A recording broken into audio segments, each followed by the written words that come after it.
तो क्या हुआ, एक आवर खरीद लो। तो क्या हुआ, एक आवर खा लो। तो क्या हुआ, अब भी वक्त है। हम ऐसे जुमले अपनी डे टू डे लाइफ यानी रोज़मर्रा ज़िंदगी में ज़रूर बोलते या सुनते हैं जो स्क्रीन पे नज़र आ रहे हैं। अगर देखा जाए तो इन जुमलों में एक चीज़ कॉमन है और वो है तो क्या हुआ। यानी तो क्या हुआ हर सेंटेंस में बार बार रिपीट हो रहा है। इसके लिए हमें यूज़ करना होगा इंग्लिश में सो व्हाट। आइए कंप्लीट स्ट्रक्चर समझते हैं। So what plus sentence. Sentence ये टेंस या सिचुएशन के हिसाब से चेंज होता रहेगा।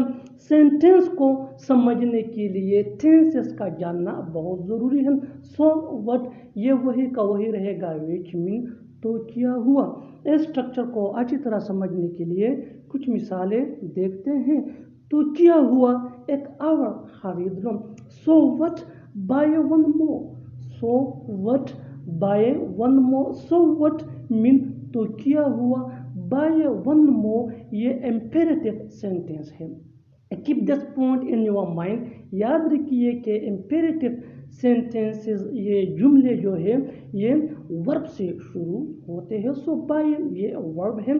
बाय वन मोर एक आवर खरीद लो। Next example for better understanding. तो क्या हुआ, एक आवर खा लो। सो व्हाट इट वन मोर।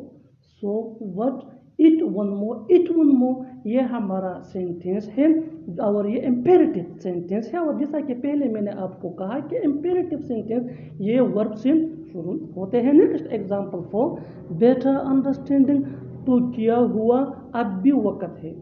तो क्या हुआ, अब भी वक्त है। So what there is still time. So what there is still time. So what mean तो क्या हुआ, देयर इज स्टिल टाइम अब भी वक्त है। बिल्कुल हम स्ट्रक्चर को स्टेप बाय स्टेप फॉलो कर रहे हैं। आप भी इस स्ट्रक्चर की मदद से सीख सकते हैं, बना सकते हैं।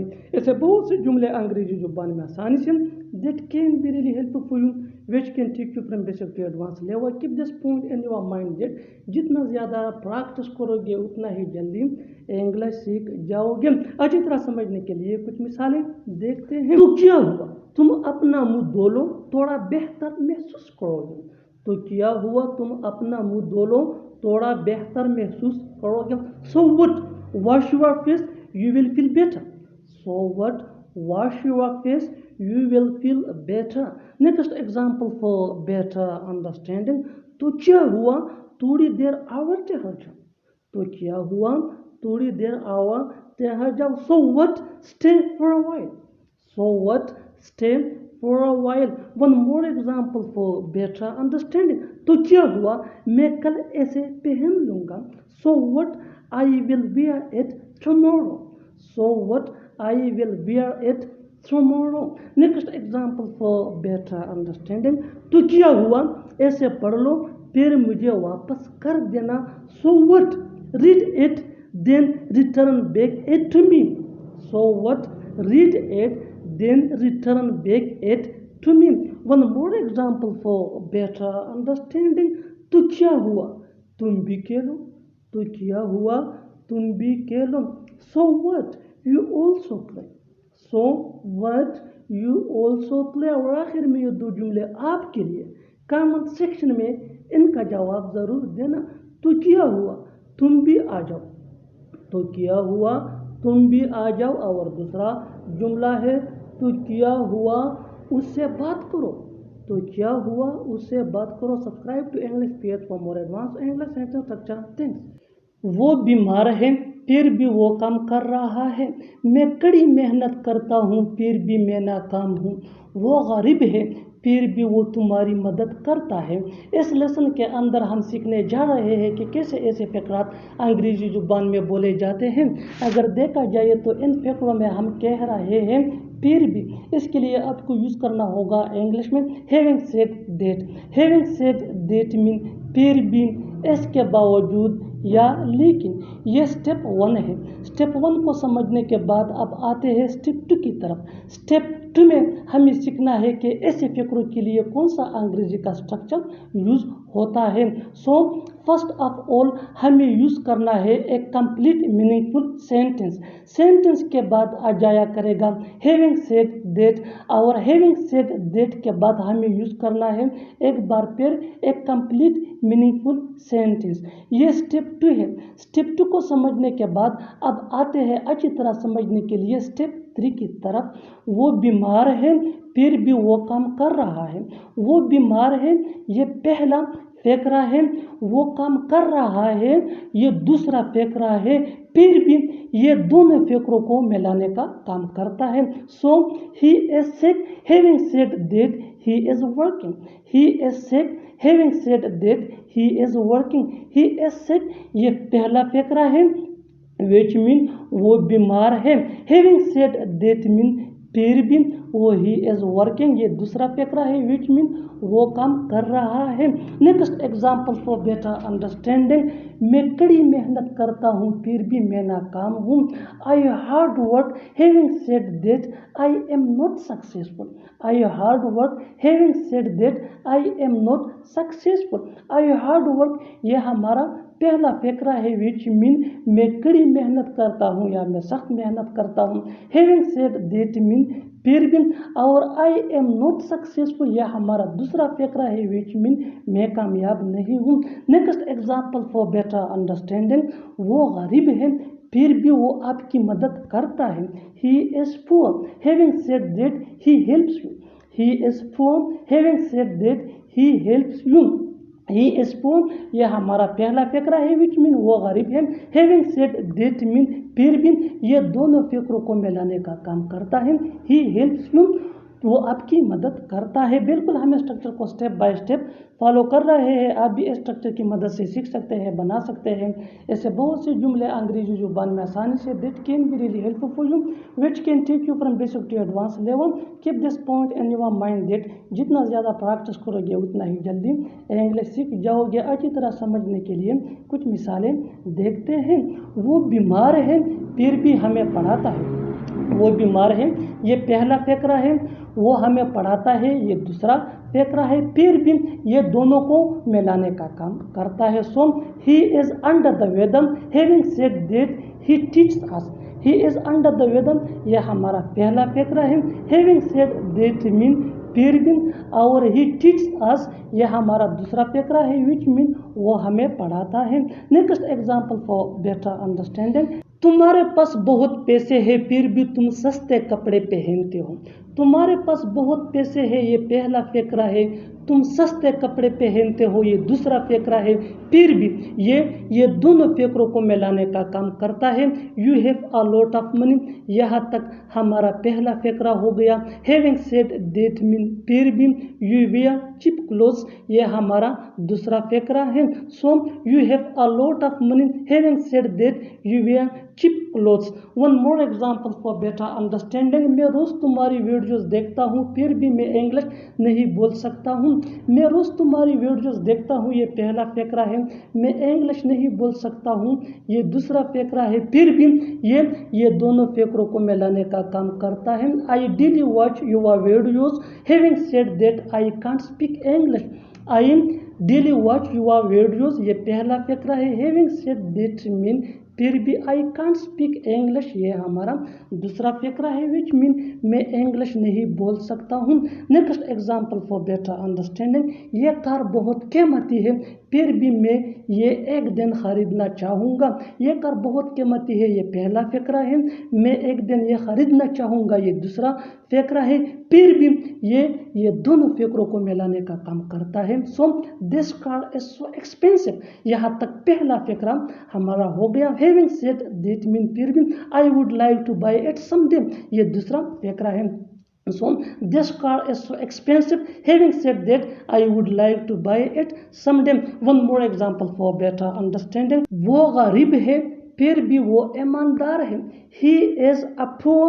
Having said that, he is honest. He is a poor. Having said that, he is honest और आखिर में ये फ़करा आपके लिए, कमेंट सेक्शन में इसका जवाब ज़रूर देना। वो मेहनत करता है फिर भी फेल हो जाता है, वो मेहनत करता है फिर भी फेल हो जाता है। शुरू में ऐसा होता है, शुरू में हर कोई गलती करता है, शुरू में वो वहाँ जाता था। इस लेसन के अंदर हम सीखने जा रहे हैं कि कैसे ऐसे फ़करात अंग्रेज़ी ज़ुबान में बोले जा सकते हैं।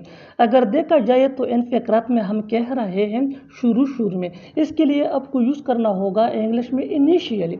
ये स्टेप 1 है। स्टेप 1 को समझने के बाद अब आते हैं स्टेप 2 की तरफ। स्टेप 2 में हमें सीखना है कि कौन सा स्ट्रक्चर ऐसे जुमलों के लिए यूज़ होता है अंग्रेज़ी ज़ुबान में। So first of all we have to use initially. Initially के बाद आएगा कामा, अगर लिखना है तो कामा के बाद आ जाया करेगा कंप्लीट मीनिंगफुल सेंटेंस, जो टेंस या सिचुएशन के हिसाब से चेंज हो। Keep this point in your mind that sentence को समझने के लिए टेंसेस को जानना बहुत ज़रूरी है। इनिशियली ये वही का वही रहेगा, विच मीन शुरू में। स्टेप 2 को समझने के बाद अब आते हैं स्टेप 3 की तरफ। शुरू में ऐसा होता है, इनिशियली।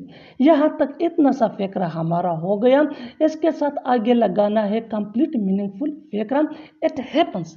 इट हैपन्स ये सिंपल प्रेजेंट टेंस का फ़करा है। सो इनिशियली इट हैपन्स, शुरू में ऐसा होता है, इनिशियली इट हैपन्स। इस तरह हमारा फ़करा मुकम्मल हो जाता है। One more example for better understanding. शुरू में हर कोई गलती करता है, initially everyone makes mistake. Initially everyone makes mistake, everyone makes mistake ये भी सिंपल प्रेजेंट टेंस है। One more example for better understanding. शुरू में वो वहाँ जाता था, अब टेंस चेंज हो चुका है, ये पास्ट टेंस है, यानी ये काम माजी में होता था अब नहीं होता है। इनिशियली यहाँ तक इतना सा फ़करा हमारा हो गया है। इसके साथ आगे लगाना है he used to go there. He used to go there. So initially he used to go there, शुरू में वो वहाँ जाता था, initially he used to go there. One more example for better understanding. शुरू में हम खेलते थे, शुरू में हम खेलते थे, initially we used to play. Initially we used to play.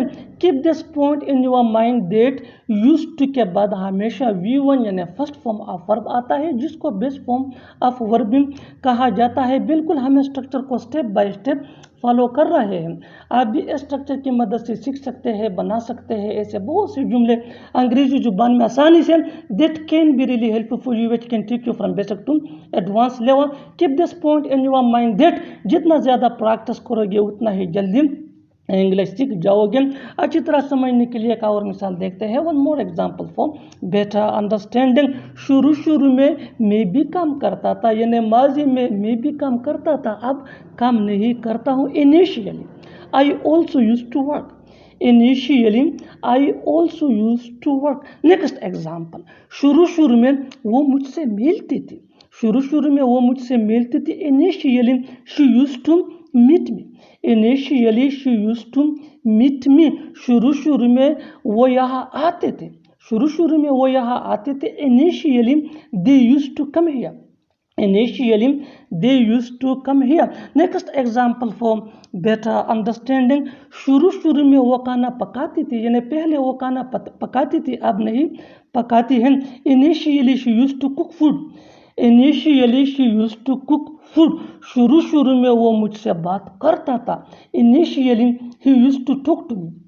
Initially he used to talk to me.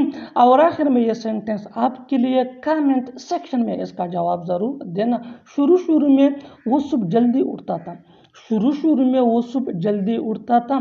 Subscribe to English PH for more advance English sentence structure. क्या तुम्हें ऐसा लगता है कि वो सच बोल रहा है? क्या तुम्हें ऐसा लगता है कि वो ये कर पाएगा? क्या तुम्हें ऐसा लगता है कि वो आएगा? ऐसे जुमले हम अपने डे टू डे लाइफ यानी रोज़मर्रा ज़िंदगी में ज़रूर बोलते हैं या सुनते हैं। इन जुमलों में हम कह रहे हैं क्या तुम्हें ऐसा लगता है। इसके लिए आपको यूज़ करना होगा इंग्लिश में डू यू थिंक। आइए कंप्लीट स्ट्रक्चर समझते हैं। Do you think plus sentence. Sentence ये टेंस या सिचुएशन के हिसाब से चेंज होता रहेगा। डू यू थिंक ये वही का वही रहेगा, विच मीन क्या तुम्हें ऐसा लगता है। अच्छी तरह समझने के लिए कुछ मिसालें देखते हैं। क्या तुम्हें तुम्हें ऐसा लगता है कि वो सच बोल रहा है? Do you think he is speaking the truth? Do you think he is speaking the truth? क्या तुम्हें ऐसा लगता है कि वो ये कर पाएगा? Do you think he will be able to do this? Do you think he will be able to do this? क्या तुम्हें ऐसा लगता है कि वो आएगा? Do you think he will कम?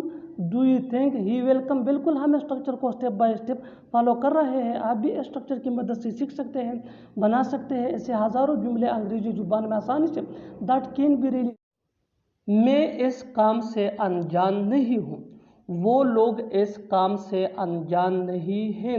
मैं इस बिजनेस से अनजान नहीं हूँ।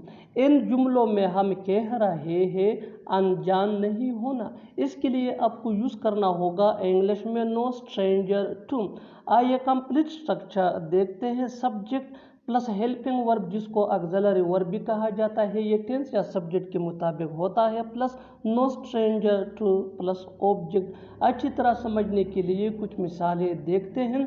मैं इस काम से अनजान नहीं हूँ, यानी मैं इस काम से वाकिफ़ हूँ, मुझे पता है इस काम के बारे में। I am no stranger to this work. I am no stranger to this work. वो लोग इस गांव से अनजान नहीं हैं, यानी वो लोग इस गांव के बारे में सब जानते हैं, वो इससे वाकिफ हैं। They are no stranger to this village. They are no stranger to this village. मैं इस बिजनेस से अनजान नहीं हूँ, यानी मैं इस बिजनेस से वाकिफ हूँ। I am no stranger to this business.